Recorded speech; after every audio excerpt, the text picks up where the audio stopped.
So in college, I was friends with this guy who was super ridiculous in the sense that anytime we were going to watch a movie, he was very, very pushy about which movie we watched. You know, we'd be like, oh, this movie would be good, that movie would be good. He'd be like, no. This is the one we have to watch.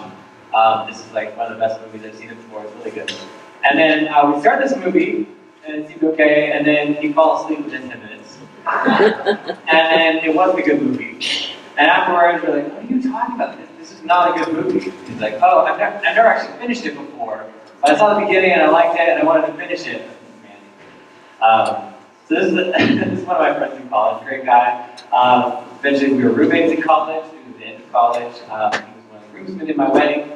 And then after Janelle and I got married, we moved out to Colorado, we stayed in California. We kind of lost touch a little bit, kind of just checked in on Facebook every once in a while. And I was very surprised to find out about 5 years ago that he was getting married to a man. And I never knew. My roommate was gay. And it was a little bit of a shocker to me. And I share this word to say that today we're talking about what can be a sensitive subject. And the reason it is a sensitive subject is because it's a personal issue. When we talk about homosexuality, we're not talking about an issue, we're talking about people. I can't think about this issue, talk about it without thinking about my friend and former roommate from college, and thinking about him and his life. And so, some good questions that came in. This is our last week of the Can a Christian series. So, can a Christian go to a gay wedding? Can a Christian be okay with homosexuality? Can a Christian invite gay people to church? And I hear behind these questions, I don't know if you do, but I hear the personal side of things, right? Because many of us have relatives who are gay or lesbian. Many of you have family members, personal friends. And so again, this isn't some philosophical issue that you're thinking about. This is a very practical issue. What do I do? And again, some of you experience same-sex attraction, don't know what to do with that. It's not just a personal issue, maybe it's your issue that you're thinking about struggling with. And so I just want to say that because I'm going to try very carefully to be sensitive this morning, but to also be truthful. And I can tell you at the start, I am sure I will get that balance wrong at some point or another and not walk that perfectly. I'm going to try to, but I just want to ask you in advance for forgiveness if I get off on that. And also, just as Alan was talking about, we live in such an angry culture. I feel like no one talks about these questions right now. People just yell at each other about it. And so I want to encourage you, if at the end of the day, if you have further questions, you want to talk more, here's my email. You can email me at alan.small.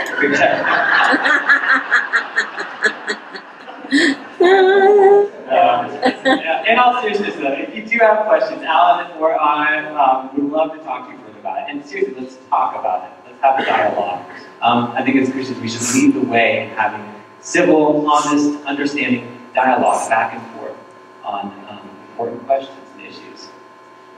And last of all, I think this is a hard topic. These are hard questions, not just because it's so personal, but also because it can be so confusing. These aren't just debated issues in our culture today. They're also confusing because we have these terms that get thrown around and we just all assume we mean the same things by them, and oftentimes we actually don't. So just one example as we get started. Several of these questions we got refer to homosexuality. Can a Christian be okay with homosexuality? It's a good question. The problem is homosexuality can refer to several different things. It can refer to someone experiencing same-sex attraction. It can also refer to same-sex behavior, right? Or it can refer to same-sex orientation, finding your personal identity in someone who is attracted to the same sex. And if you think about it just for a second, if someone is asking about one of those or the other, that's a totally different kind of conversation. If we're talking about orientation, we're going to talk about how we find our identity as Christians and how you find your identity in Christ. If we're talking about same-sex attraction, then we're talking about issues of temptation and wiring and how, does that make sense though? These are very different conversations depending on what you're talking about. And so I'm also going to try as much as I can to be clear in how I use various terms. And I think that's something we just need to be careful to do. And this issue or anything that's debated and confusing. We need to be careful to define our terms as we go. So with all of that as setup, let's think about this and talk about this Christianly. Okay? We're going to look at what the Bible has to say about homosexuality. And we're not going to be talking about this politically or socially. Those are good, important questions to talk about. That's just not what we're talking about today. We're talking about how to approach the subject as Christians. And there's enough there and enough that's debated and hard to get at to keep us busy all morning long. So, besides, you don't pay me enough to talk about the politics side, so I'm not even going to touch that. No. That's good. We can talk more about that. Again, now I'll answer all your questions there. And I want to get this by using Romans chapter 1. And as we walk through this, we're going to kind of dispel some common myths that are out there about homosexuality.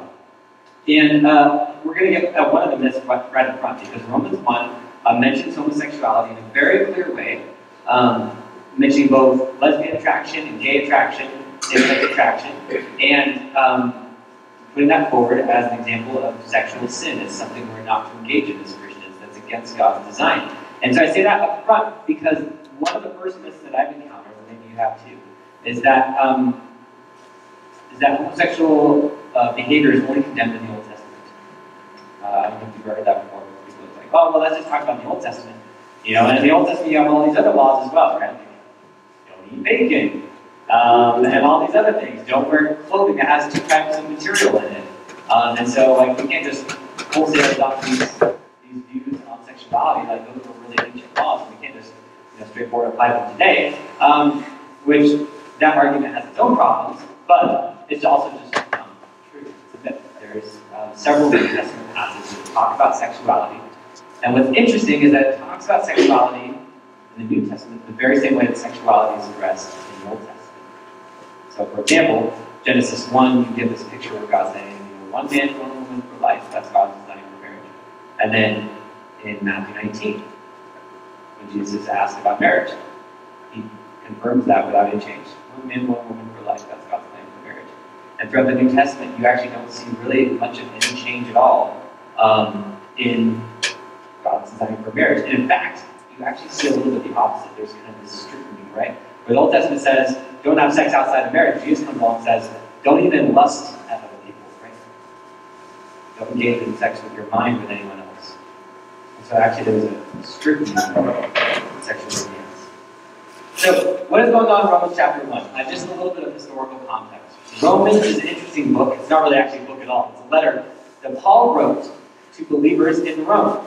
Now, it's interesting for several reasons. One, because Paul had never been to Rome. And it's interesting, Paul's writing this letter because he's about to take a missionary journey. He wants to go all the way to Spain. That's his goal. And he actually, in essence, is writing the church in Rome because he needs money and support for that trip. So Paul's writing them saying, hey, I know you guys don't know me, but I'm hoping you'll support me in this missionary endeavor. But he's got a problem he's got to address before he can even ask them to support him as a missionary. And the problem is that in this church in Rome, there's a really, really big division between Jews and Gentiles. Jewish Christians and Gentile Christians are butting heads. And so Paul is trying to show them how there's one gospel for all of us. We all, Jew and Gentile alike, are broken. And we all, Jew and Gentile alike, are in need of healing. And so that's what's going on in Romans chapter 1. Paul is trying to get at this. So let's look at this together. Romans chapter 1, starting in verse 18. All right. For God's wrath is revealed from heaven against all godlessness and unrighteousness of people who by their unrighteousness suppress the truth. Since what can be known about God is evident among them, because God has shown it to them. For his invisible attributes, that is, his eternal power and divine nature, have been clearly seen since the creation of the world, being understood through what he has made. As a result, people are without excuse. In other words, what Paul is getting at is that there is enough in nature to point towards there being a creator. Paul's saying there's enough there that everyone, even if they've never heard of God, kind of know that there is some kind of creator.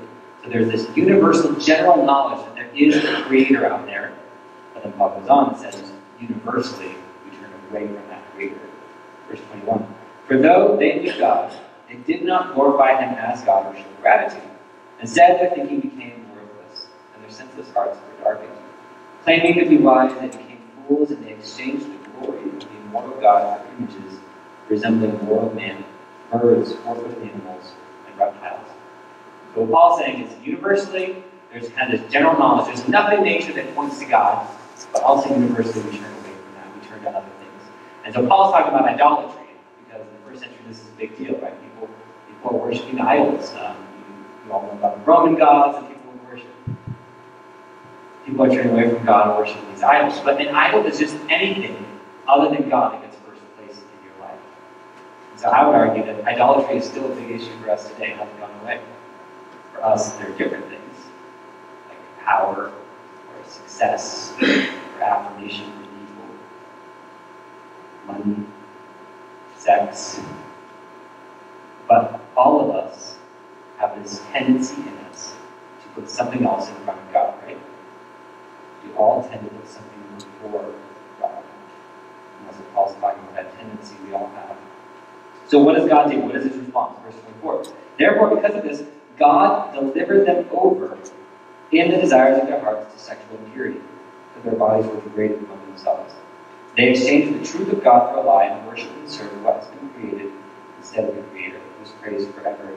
Amen. Now this is important because several times in Romans chapter 1 it says God gave them over, God gave them over, God gave them over. And the picture it's painting is that God is loving, but he's also not going to just force his way.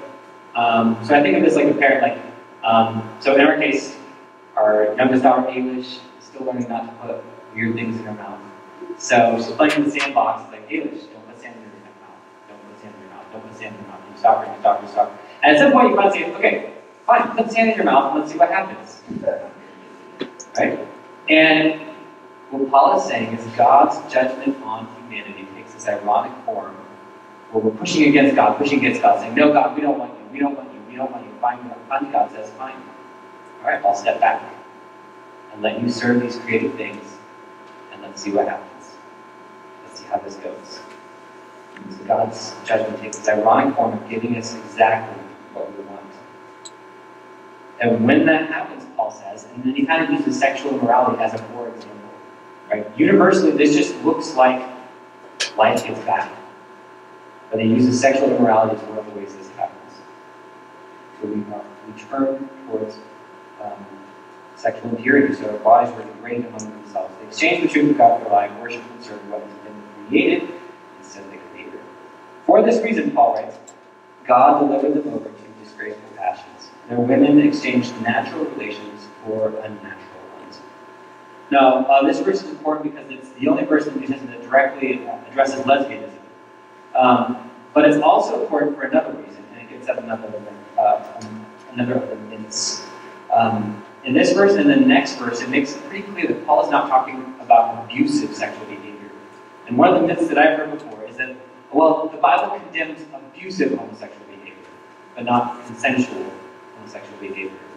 But the problem is, and you can see that in these verses we just read, it says that God delivered them over to disgraceful passions. Their women exchanged natural relations for unnatural ones. We'll go on to say men did the same thing. And it talks about them being consumed with lust for one another. There's this mutuality in how Paul describes what's going on here. It's not an abusive relationship, it's a consensual relationship, but it's still held up as something, as a symptom of the sin in all of us. When we turn away from God's design, it results in sinful behavior, and here's one example of that sinful behavior. Let's go on. Romans 1:26-27. He wrote, their women exchanged natural sexual relations for unnatural ones. The men in the same way also left natural relations with women and were inflamed in their lust for one another. Men committed shameless acts with men and received in their own persons the appropriate penalty of their error. And here's the correction on the other side. Sometimes we are not careful to differentiate between homosexual behavior and homosexual attraction.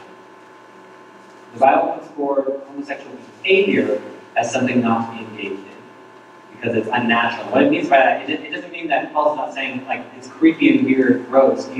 He's saying it goes against God's design. Therefore, it's not actually good for you. But he differentiates between attraction and behavior. It doesn't make it all the same. So it's not saying homosexuals are unnatural.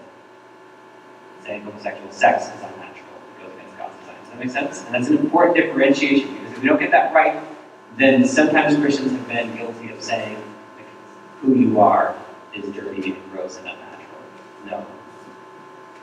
But certainly if we can do, we should not engage in because they go against God's design. We have to differentiate between attraction and action. And what's interesting is we do this so easily in other areas. Like, I mean, this is just how temptation works in nature, isn't it? So, my temptations are different than your temptations, but we're all tempted in different ways, right? So, maybe I'm tempted to lie about something. Now, is the fact that I'm tempted to lie about something sin?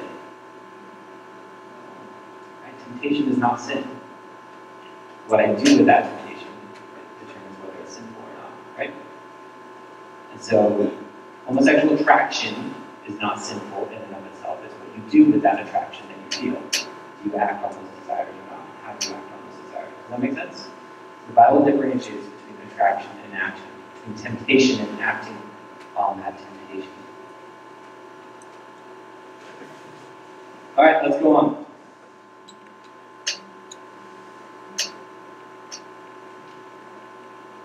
And because they did not think it worthwhile to acknowledge God, God delivered them over to a corrupt mind, so that they do what is not right.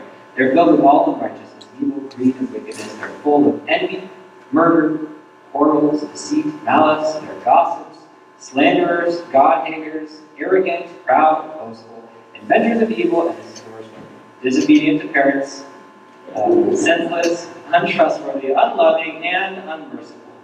Although they know God's just sentence that those who practice such things deserve to die, they not only do them, but even applaud others who practice it.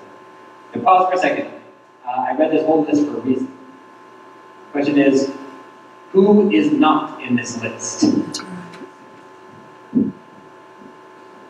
I know I'm there at several points. And this gets at another myth, is that sometimes Christians have tended to make it sound like homosexual behavior is somehow worse than other sins. But what's interesting is whenever you come across homosexual behavior being condemned in the Bible, it's always in a list. Don't do this, don't do this, don't do this, don't do homosexual behavior, don't do this, don't do this. It's not singled out as like, oh, this is the worst sin possible. It's a sin, like other sins.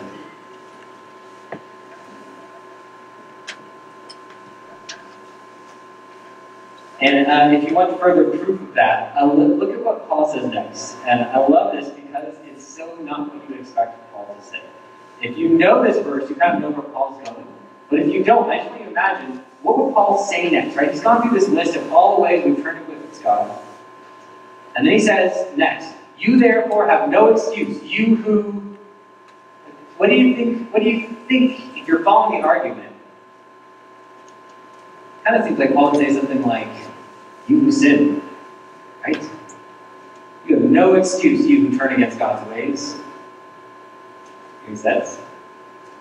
You therefore have no excuse, you who pass judgment on someone else. His whole point is, we are all sinful, broken people. We're all in need of God's grace. That's Paul's point. Right? Remember what he's doing. He's trying to get the Jews and the Gentiles together and say, all broken, messed up, Jew and Gentile alike, and we are all in need of God's grace, Jew and Gentile alike. So one of the ways I've heard this said is that whether gay or straight, we're all crooked. We're all made crooked by the fall. We're all broken, and we're all in need of God's hand.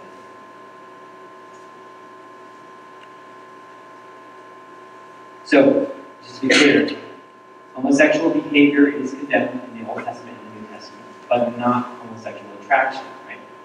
We're all tempted in different ways, but what we do with that temptation counts. And there's no place for arrogance or condemning behavior toward people because of their particular temptations or sin, because we're all broken sinners in need of God's grace and healing. All right? You guys following along? I know this is very serious. It's very quiet in here.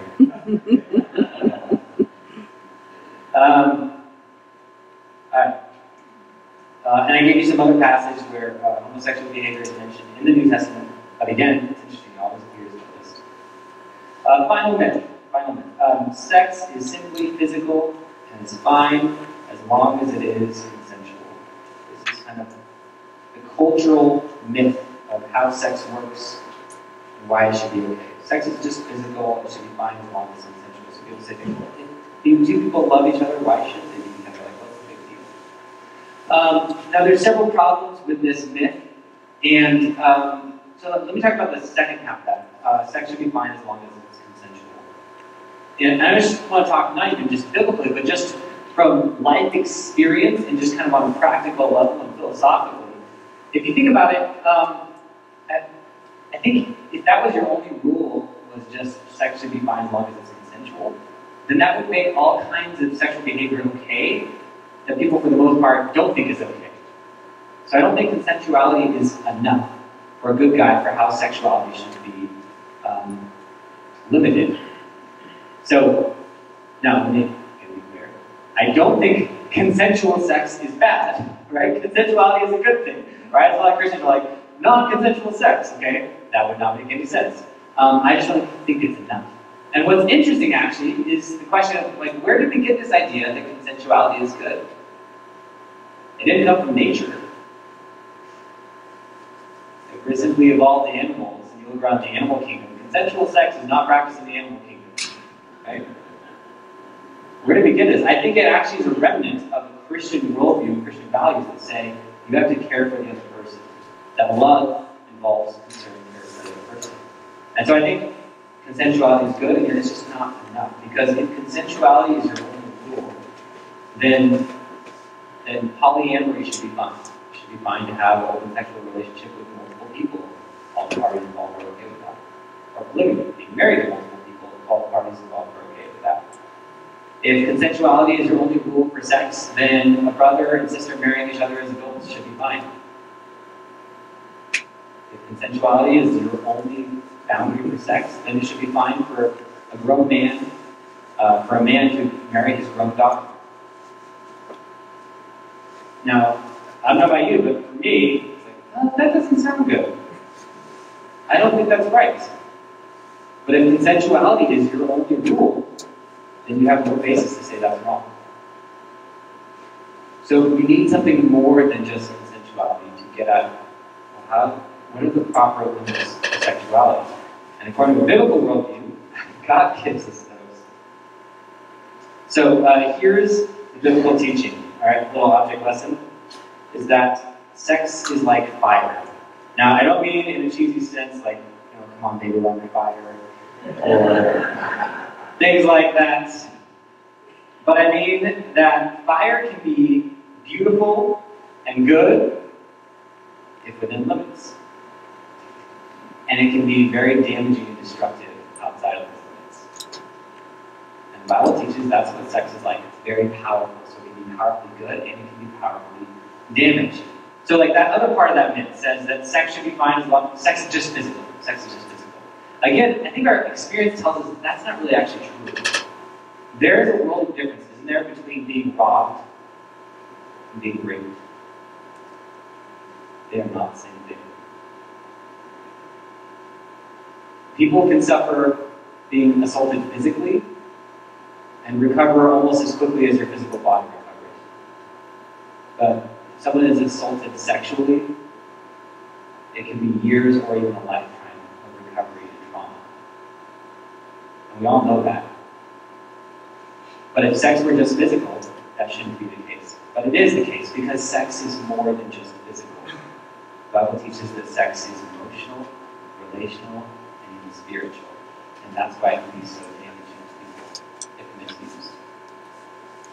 Okay, sex is powerful. So it can be powerfully good and beautiful, or it can be powerfully destructive and damaging. So, what that means, and what I want to get you to understand, is that the Bible's prohibitions about sexual behavior are not at all God saying, no fun, don't go this way, no fire, no fun, right? It's actually God saying, I love you, I want you to be careful, and I want you to hurt yourself or other people. Right? It's like a parent saying, don't put your hand over fire, you'll give birth. And when you think about it this way, I think it's helpful because it shows how ridiculous some of the things we say some of the kind of cultural things we say. You know, like, that may be true for you, but it's not true for me. Right? Don't put your hand over fire, you'll get burned. Well, that may be true for you, but it's not true for me. Yeah, no, I think, yeah, it's true for everyone, actually. Or when we talk about preference, right? Well, maybe you prefer to keep fire in closed and safe location, but I prefer to have fires in the forest.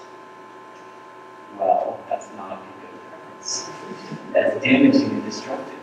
And maybe most hurtful of all, or at least for me, the one I'm most sensitive to, is that when we tell kids about sexuality, you know, you just got to figure this out for yourself. It'd be equivalent to handing a little kid matches and be like, just figure this out for yourself. Just see what happens. See what you like. God's prohibitions against sexual behavior are not God saying, I don't want you to experience good life. It's actually the opposite of that. It's God saying sex is good, sex is powerful, and because of that, you have to handle it with care. And the boundaries within which it's good and healthy is one man and one woman for life. And when you get outside of that, it's actually damaging and destructive. And the statistical evidence actually, I think, bears this out. If sex is just fine between whoever and their both consenting partners, then you would expect to find kind of equal statistical evidence about, like, just general well-being. But when you look at the statistics about the homosexual population, you find some disturbing trends. So one of these is that gay men use substances, including alcohol and illicit drugs, at a much higher rate than the general population.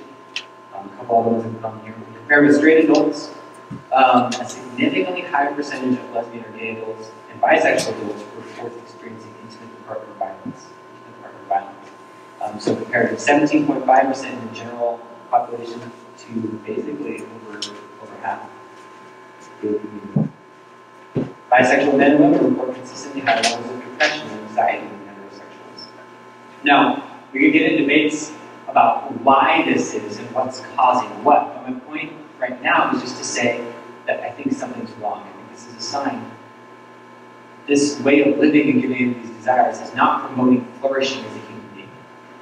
It's not promoting flourishing among these couples. In fact, you see the opposite happen, which is exactly what you would expect to happen if sex is actually damaging and destructive when you go outside. So, what does this mean for how we live? What does this mean for how we respond to different situations? Number one, I want to encourage you to define your terms, to be sensitive, be clear, but also, most of all, maybe be willing to listen. About the importance of loving people with your ears. Because there's a lot of gay people with a lot of hurt from the Christian community, unfortunately. And so I think whenever you are talking about this with someone, start with open ears. And be willing to listen to someone's hurt and someone's story before you jump in and talk about what the Bible teaches about it. First of all, be willing to hear their story. Don't hold non-Christians to Christian standards of behavior. Every time I read these verses, I'm disturbed because it's so clear what Paul is saying, and I feel like so often we get this wrong as a church community. Here's what he writes in 1 Corinthians 5, chapter 9. He says, I wrote to you in a letter not to associate with sexually immoral people, but I did not mean the immoral people of this world, and with non-Christians who are immoral, or the greedy, swimmers, or idolaters. Otherwise, you would have to leave the world. But actually, I wrote you not to associate with anyone who claims to be a brother or sister and is sexually immoral, a greedy, an idolater, or verbally abusive, a drunkard, or a swimmer. Don't even meet with such a person. For what business is it of mine to judge outsiders? Don't you judge those who are inside? In other words, what Paul is saying is our job as Christians is to hold fellow Christians accountable to Christian standards of behavior. But when it comes to people who aren't followers of Christ, our job is not to make them behave like Christians. Our job is to point them to Christ. Now, that doesn't mean like backing off the truth and what we believe about certain things. But I think we've gotten this wrong, and especially in the area of sexuality, right? If you think about what religion tends to say versus what Christianity tends to say. Religion tends to say, change and then you can And Christianity from the start has always said, join us, and you'll change. Right? From the inside out, God will get a hold of your heart and transform you. But then all of a sudden it's weird. I feel like when it comes to sexuality, and especially homosexuality, sometimes you're like, well, you can come to church, you know, straight out of life. Join us, and you'll change. Come as you are, and God will change you from the inside out. So don't hold non-Christians to Christian standards of behavior. Next one. Let me read Luke 7:34. I'll explain this one. Luke 7:34. This is Jesus basically being frustrated with the people. And here's why. It says, "For John the Baptist did not come eating bread or drinking wine, and you say he is a demon. The Son of Man," talking about himself, Jesus, "the Son of Man has come eating and drinking, and you say, look, a glutton and a drunkard, a friend of tax collectors and sinners. Yet wisdom is vindicated by all her children." So Jesus is frustrated because his ministry involves hanging out with sinners, with broken people, and inviting them to join him and then change, right? But Jesus was mocked for how often he spent time with sinners, and even accused of being sinful himself because he spent so much time with people who were sinning. Jesus was known as a friend of tax collectors and sinners. Here's a convicting question for me. Are you known as a friend of gay people? Did Jesus approve of tax collecting? People benefiting off of over-collecting on their own people? No. Did Jesus approve of sinning? Did Jesus approve of prostitution? No. But he was known as a friend of prostitutes, a friend of tax collecting, a friend of sinners. What are we known for? So I said, don't buy into the lie that acceptance equals affirmation. This is a really big cultural concept right now. That if you love me, you'll accept everything I do. You'll affirm everything I do. And if you don't affirm everything I do, that means you don't accept me and you don't really love me. Right?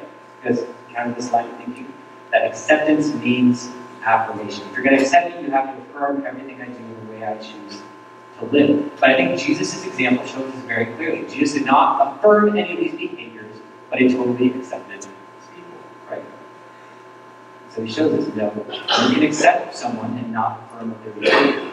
And unfortunately, again, I think oftentimes we've bought into that lie and just gone on the other side. So our culture says acceptance equals affirmation. Therefore, if you're going to love me and accept me, you have to affirm everything I do. And as Christians, our response to them like, well, I can't affirm that, so I can't accept you. No. Acceptance does not include affirmation. You can accept someone and not affirm everything they do, just as Jesus did. Number 4, if you're a Christian who experiences same-sex attraction, embrace celibacy and community. So I just want to point you towards one of the resources I suggested. This book is called Spiritual Friendship by Wesley Hill. Wesley Hill is a New Testament scholar and a strong Christian who experiences same-sex attraction. So he wrote this book as a call, first of all, to Christians who experience same-sex attraction to live a celibate lifestyle in honor of what the Bible teaches about sex, and that's destructive otherwise. But then also, more importantly, he wrote this book as a call to Christians to provide that place of community for people who experience same-sex attraction. And one of the kind of big ideas of the book is that you can live without sex. Right? Like Andy's done Stanley jokes. Like, they've done studies on this. You can go your whole life without having sex, and you won't die from that. Right? You can live without sex, but you can't live without love and community and friendship. And so, if you're a Christian who experiences same-sex attraction, embrace celibacy and community. And if you're a Christian who does not experience same-sex attraction, we should provide that community. Embrace gay people, now define the terms. We should be a place that does especially 2 things. Embraces Christians who identify as gay, who experience same-sex attraction, but are committed to living a celibate lifestyle. We need to be a place that provides community and fellowship for them. Right? It's not okay to say, well, you experience that attraction, you can't act on it, good luck. Right? We should say, if you can't act on that, that is going to be hard and difficult. And so I'm going to invite you into my life and give you friendship and community and love and care. I'll be a close friend to you. I won't run away because I feel weird or awkward. And then I also mean for outsiders who are not Christians yet. We don't hold them to Christian standards. We should be friends of tax collectors and sinners, and gay people who are not yet followers of Jesus. One of the stories that I read was just really touching to me. It talks about this lesbian couple, and it's a very interesting story. They must have been very bored, because one day they said, you know what would be fun? It would be fun to go to church and make everyone feel awkward and see how mean Christians are to us. I mean, you have to be pretty bored to know that. But anyway, this lesbian couple went to church, and they were trying to be offensive. I mean, they walked in holding hands and putting their arms around each other. And then because they expected the Christians there to kind of kick them out, and they just wanted to see what would happen. And what they expected to happen didn't happen. Pretty cool story. The Christians there just totally welcomed them. They didn't affirm their behavior, but they accepted them as they were. Welcomed them to church, engaged in conversation with them. And because they were so thrown off by that, one of the members of that couple, later that couple broke up, that woman kept coming back to that church. And eventually gave her life to Christ, became a Christian, and her life was totally transformed. Because the Christian community responded in a way she was not expecting. Now, it's like a double-edged story. The Christian community did not respond the way they were expecting. Why is it that the gay community expects us to be equal and mean towards them? Because unfortunately, sometimes we haven't. And so I want to encourage us as a community to be welcoming to people, be gracious, to treat other people as, you know what? You're a broken person in need of God's grace and healing, just like I am. And your form of brokenness may be different, but we all need Jesus, and point people towards Jesus. But just imagine what would happen if we became that kind of community. That not just us, but other Christians were known more for being accepting, for being friends of tax collectors and sinners, than for being hateful towards them. How many more stories could we have like that, of people being disarmed by how welcoming we are? And because of that, being willing to listen a little more. And even though they don't like what we have to say about sexuality, even though it's a hard word to say, you may experience same-sex attraction your whole life. And following Jesus means being committed to a single lifestyle, being celibate. And I know that's difficult, but the Lord will provide a place of community and fellowship for you. That's the kind of church community I want us to be, and I think you want us to be. So, with God's help, let's be that together.